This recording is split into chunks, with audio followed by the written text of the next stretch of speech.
તો મોરબીમાં વીજ લાઇનને લઈને ખેડૂતો સતત વિરોધ કરી રહ્યા છે, ત્યારે ખેડૂત આગેવાન રાકેશ ટિકેત છે એ હવે તેમના ખેડૂતોની વહારે પહોંચ્યા છે। મોરબીમાં આજે રાકેશ ટિકેતની જનસભા યોજાવાની છે। મોટી સંખ્યામાં ખેડૂતો જે છે આ જનસભામાં જોડાવાના છે।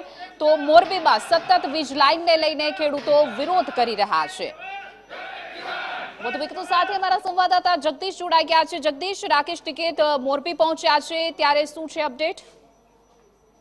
ચોક્કસથી એના વાત કરવામાં આવે તો જેતપર ખાતે જે ખેડૂત આંદોલન ચાલી રહ્યું છે, આ ખેડૂત આંદોલન હવે રાજ્યવ્યાપીમાંથી રાષ્ટ્રવ્યાપી બન્યું છે અને રાષ્ટ્રીય નેતાઓ પણ હવે અહીંયા મોરબી ખાતે પધારે છે। જે પ્રકારે વાત કરવામાં તો સરકારનો પરિપત્ર જે સરકાર દ્વારા જે રજૂ કરવામાં આવ્યો છે તે ખેડૂતોને મંજૂર નથી, તેને લઈ અલગ અલગ 50થી વધુ ગામોમાં 2027ની ચૂંટણીમાં ભાજપના ઉમેદવારોને પ્રવેશબંધીના બેનરો લાગી રહ્યા છે, તેને લઈ વિવિધ જગ્યાએ વિરોધ પણ થઈ રહ્યા છે। ત્યારે આજે ખેડૂત નેતા રાકેશ ટિકેત અને ચૌધરી યુદ્ધવીરસિંહ છાવણીની મુલાકાત લઈ અને રાત્રે જાહેર જનસભા સંબોધવાના છે।